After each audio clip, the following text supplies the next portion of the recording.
U finalu prvenstva Hrvatske za mlađe juniore na bazenu na Sveticama u petak igraće Jadran i Jug. Jug je u prvom polufinalu svladao Medveščak sa 8:6. Medveščak je bolje otvorio utakmicu sa 4:2 slavio u prvoj četvrtini, no nakon toga potpuno je stao.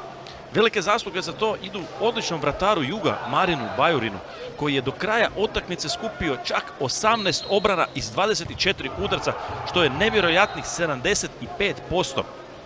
Jugaši su polako se vraćali u utakmicu da bi na kraju slomili sredinom četvrte četvrtine. Odlično je odigrao Antonio Kulušić, koji je u ključnim trenucima bio precizan i s 4 gola bio najbolji strijelac utakmice. S druge strane, puno se očekivalo od Davida Varge, koji je utakmicu završio sa kriminalno lošim šutom. 2 gola iz 10 pokušaja, a uz to je promašio i peterac. Jugaši su na kraju zasluženo slavili u prvom polufinalu sa 8:6, a protiv njih u finale se plasirala ekipa Jadrana iz Splita, koja je slavila Mladost sa 11:9. U jednom trenutku činilo se da će mladostaši biti ti drugi finalisti. Imali su 8:5, no nakon toga veliki preokret Jadrana. 6 golova u nizu, na kraju slavlje sa 11:9.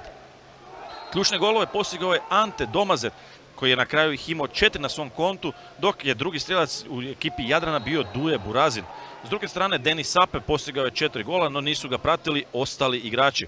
Finale je na rasporedu u petak u 20 sati i 20 minuta na bazenu na Svetice, a prije toga od 19 sati bit će dvoboj za treće mjesto između Mladosti i Medveščaka.